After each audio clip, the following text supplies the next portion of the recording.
Então, bom dia, irmãos. Muito bom dia. Meu nome é Edson Oliveira. Faço parte do corpo de palestrante do Centro Espírita Luz e Esperança. Nosso querido Celi. Nesse momento pandêmico, estamos com as portas fechadas, mas sempre procurando levar até vocês um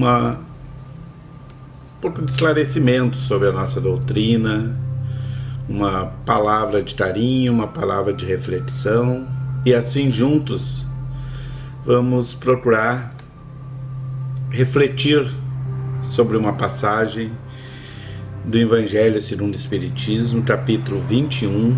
Haverá falsos cristos e falsos profetas? Bem, esse é um tema que nós vamos refletir juntos. Inclusive, se alguém quiser pegar um lápis, uma caneta e um papel para anotar alguns dados, porque a partir de um momento eu vou estabelecer termos mais técnicos e baseado no nosso Evangelho, no Livro dos Espíritos e assim por diante, vocês poderão anotar e quem sabe pesquisar mais sobre o tema e assim entender melhor. Sugiro a todos que também leiam esse capítulo inteiro, que é muito produtivo, capítulo 21, que eu não vou ler ele para não nos estendermos muito, porque o nosso tempo aqui é curto, o objetivo é uma mini palestra, então vou procurar já ir discernindo esse nosso tema, que é falsos profetas e falsos cristos, ou verdadeiros, né? Bem, como é que nós podemos identificar os falsos profetas e os verdadeiros? A palavra falsa da palavra verdadeira. Essa é a primeira conexão que nós devemos tentar entender. Como é que nós podemos fazer essa identificação?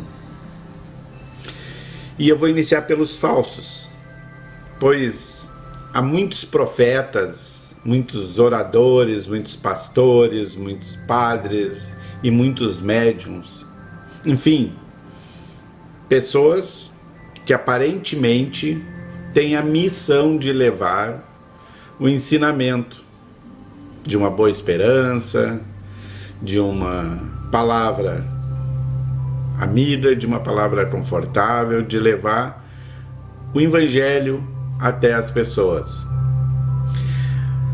Mas esses falsos profetas se usam do seu discernimento, do seu discernimento, das suas maneiras hábeis de tratar as pessoas, procuram propagar algo ou alguma coisa que é do seu interesse. E para isso eles possuem muita habilidade mesmo. Muitas vezes tem a palavra até verdadeira, mas as suas atitudes não condizem com aquilo que eles pregam. Ou seja, o uso prático do que eles falam não se apresenta na sua totalidade. Mas como fazem muito barulho, muito escarcéu, usam de pirografias, às vezes acabam nos iludindo. Por quê? Porque eles trabalham em cima das nossas aflições, em cima das nossas angústias, normalmente nos pegam num momento fragilizado, num momento de dor. E isso é um campo propício para eles assim crescerem, propagarem e se autopromoverem, né? E muitas vezes arrecadar recursos para aquilo que eles dizem fazer parte, ou seja, a sua insanidade religiosa. Então, irmãos, nunca se esquecemos que por trás de um homem-bomba sempre tem uma fé desbaratinada, uma fé irracional. Então isso nos faz pensar muito, muito mesmo. Mas, por outro lado, como identificaremos já os verdadeiros profetas? Normalmente, os verdadeiros profetas são mansos, tanto nas suas palavras quanto nas suas atitudes. Ou seja, eles possuem na sua essência a paz e o amor. Eles compactuam com a brandura. Eles a usam para lidar e tratar a todos. Suas atitudes sempre têm a ver com a sua palavra. Eles têm um amor aos necessitados. E muita coragem mesmo, na defesa das injustiças sociais. Então é fácil de se observar. Eles conseguem mostrar essa paz que irradia deles. O homem de bem vive para o bem. Ele não tenta convencer a ninguém. Ele trabalha.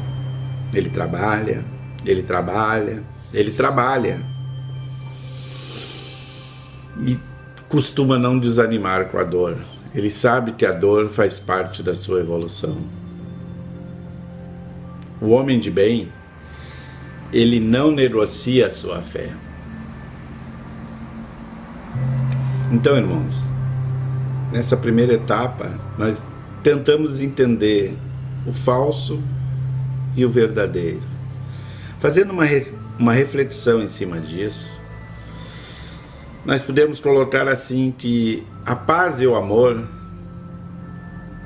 são sintonias que nos irradiam com o Cristo.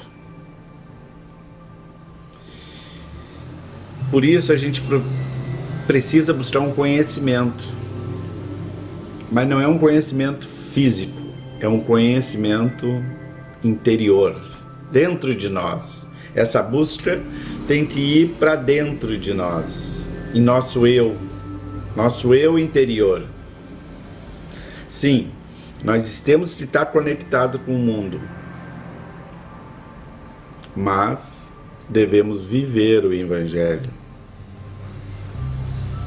Devemos estar conectados com o Cristo, viver com o Cristo no nosso dia a dia. Então, devemos cuidar das nossas atitudes, dos nossos pensamentos, porque eles são fontes de energia. Pois o falso, sabe onde é que ele cresce? Cresce no nosso ego, dentro de nós. Por quê? Porque queremos ter uma facilidade, queremos ter um atalho para aquilo que precisamos passar. Muitas vezes queremos uma cura emergencial, queremos ser prósperos como se fosse um passe de mágica.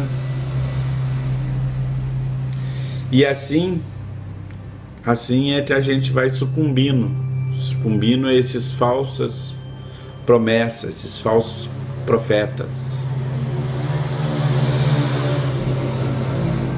Mas temos no Espiritismo, ou em qualquer outra fé, que a gente se dedique realmente na palavra de Jesus, uma lanterna no nosso caminho, para nos iluminar, para nos mostrar como devemos fazer. E a imortalidade da alma é uma dessas luzes que nos apresenta o Espiritismo. A fé raciocinada nos dá o direito do pensamento livre. E esse pensamento livre te faz ir em busca da reforma íntima. Reforma que é importantíssima nessa transição planetária, nesse trabalho de ser cristão, pois toda religiosidade sem uma transformação moral de nada vale, irmãos, de nada vale. Seremos só mais um cristão sem verdades. E aí, pouco, muito pouco, fizemos a nossa evolução. Para que possamos, nessa passagem espiritual, nessa encarnação, ser mais evolutivo, não precisamos complicar muito. Basta seguirmos o nosso coração com amor, com bondade, com caridade. E com certeza estaremos um passo a mais da nossa evolução. Vamos refletir. Nós temos espalhado pelo mundo médiuns extraordinários, com 3, 4, 5 faculdades mediúnicas. Mas isso não importa muito. Se o Evangelho não for a sua palavra, não for a sua atitude, verdade não existe. E só a verdade leva ao Pai. Só a verdade leva à evolução. Eu vou trazer aqui para vocês um dado. Não é meu. Então não adianta me xingarem os médios, porque não fui eu que disse isso. Está escrito no livro Emmanuel, capítulo 11. Esse livro, Emmanuel, é o primeiro livro psicografado por Chico Xavier, através do seu mentor espiritual. É um livro que traz todo o alicerce para a obra de Emmanuel. Então é interessante, é um livro pouco lido, porque é muito antigo. Então ele deve ser olhado com um pouquinho mais de carinho. Nesse livro tem um subtítulo: Quem são os médios em sua generalidade? Olha o que Emmanuel nos diz. Os médios em sua generalidade não são missionários na acepção comum do termo, mas almas que fracassaram desastrosamente, malbarataram a lei de Deus e resgatam sob o peso de severos compromissos e ilimitadas responsabilidades o seu passado obscuro e delituoso. Veja bem, Emmanuel nos diz que não é todos, é talvez uma grande maioria, mas vem muitos médiuns com muita força espiritual, levando o Evangelho como atitude, e a gente conhece muitos também, não são tantos assim, mas se conhece bastante. Mas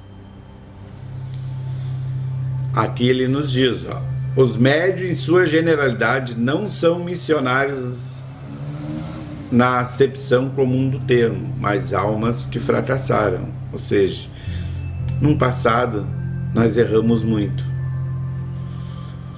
malbaratamos a lei de Deus, e aí viemos para resgatar sob o peso de severos compromissos e ilimitadas responsabilidades o nosso passado obscuro. Então, irmãos, necessitamos de muita disciplina e de muita humildade para adentrar esse caminho, para seguir na seara com responsabilidade. Por isso, precisamos muito sempre trabalhar o nosso eu interior. Questão 624 do Livro dos Espíritos. Qual o caractere do verdadeiro profeta? Que resposta nos traz os Espíritos? O verdadeiro profeta é um homem de bem, inspirado por Deus. Que conclusão chegamos a isso? Primeiro, que o homem deve ser do bem, ele deve estar no bem. E aí recebe a inspiração de Deus, e não ao contrário. Ele não recebe a inspiração de Deus e vai para o bem. Ele primeiro entra no caminho do bem. Ele está no caminho do bem. E aí, inspirado por Deus, ele se torna um verdadeiro profeta. Por que eu digo isso? Porque é impossível que Deus se sirva da boca de um mentiroso para nos ensinar a verdade. Jamais isso vai acontecer. É preciso haver verdade. Verdade é o caminho. Vamos ao Evangelho segundo o Espiritismo, capítulo 17. Sedes perfeitos, que tem como subtítulo O Homem de Bem. Kardec nos coloca que o homem de bem é aquele que cumpre a lei de justiça, amor e caridade na sua maior pureza. Isso é uma lei moral. Aí nós pulemos para o Livro dos Espíritos, questão 629. Kardec pergunta: que definição se pode dar à moral? A resposta é: a regra do bem proceder, discernir o bem do mal, funda-se na observância da lei de Deus. Observância da lei de Deus. O homem procede bem quando tudo faz pelo bem de todos. Porque aí então ele cumpre a lei de Deus pelas suas palavras, mas principalmente pelos seus atos. Tudo está escrito. Tudo está escrito, tanto no Evangelho quanto no Livro dos Espíritos. Não precisamos sair batendo cabeça e criar muita coisa. Está escrito ali. Basta lermos, entendermos, interpretarmos, refletirmos e agirmos de acordo com aquilo que os Espíritos estão nos dizendo, que Jesus nos disse. Eles só estão nos colocando aquilo que Jesus nos disse, ou seja, eles estão nos consolando, por isso Consolador. Eles vêm refletir a palavra de Jesus. E nesse pensamento da questão 629, podemos pensar que bons frutos dão em boas árvores. Capítulo 21, que é o tema da nossa reflexão. Se nós purarmos para a questão 625 do Livro dos Espíritos, a pergunta feita é: qual o tipo mais perfeito que Deus ofereceu ao homem para lhe servir de guia e modelo? A resposta: vede Jesus. Simples. Vede Jesus. Então, irmãos,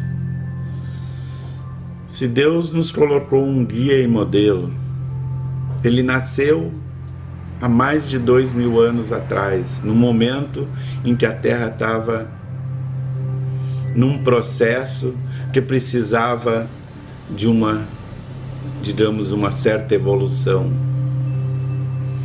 Nos trouxe a palavra, nos trouxe a atitude, a maneira, nos deu o norte e ainda nos mostrou como fazer. Não pensamos que Ele vai vir de novo para falar o quê? A mesma coisa? Ele já falou, é só nós seguir o que Ele falou. Simples, bem simples. Difícil é fazer, mas a mensagem já está ali. Livro Emmanuel, capítulo 35.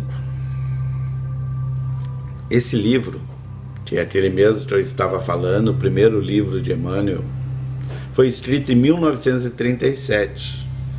Iniciava-se na Alemanha, nessa época, a preparação da Segunda Guerra Mundial. E Emmanuel vem nos trazer uma informação que eu achei sensacional, simplesmente sensacional. É uma informação que nos dá um norte excelente.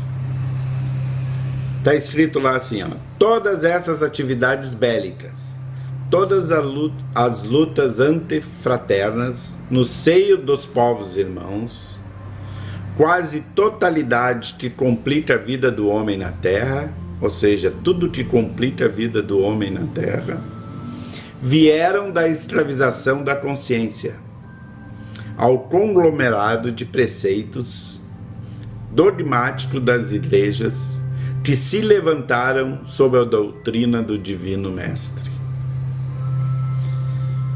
Quase totalidade do que complica a vida do homem no orbe vieram da escravização da nossa consciência ao conglomerado de preceitos dogmáticos das igrejas que se levantaram sob a doutrina do Divino Mestre. Aí está os falsos cristos. 1937, Emmanuel já nos colocava quem eram os falsos cristos. Porque em vez de nos unir, criaram doutrinas dogmáticas que nos separaram. E isso não é de Deus. Cristalizaram as nossas mentes em função de uma doutrina. Nós devemos unir, jamais separar. Somos uma raça só, a raça que vive na terra, sob o caminho do Evangelho, amparado por Deus.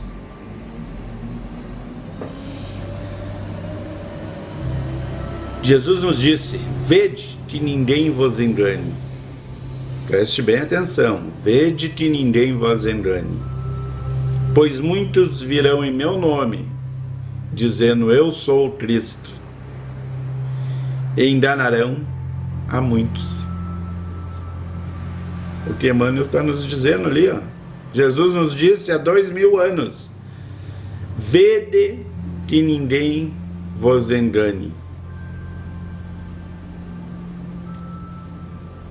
Então ele já está profetizando. Primeiro ele nos alerta: vede que ninguém nos engane. Aí ele diz: pois muitos virão em meu nome dizendo eu sou o Cristo. E aí ele profetiza: e enganarão a muitos, assim como nos enganaram. Então, irmãos, nesse momento pandêmico em que estamos vivendo, devemos refletir muito, muito mesmo.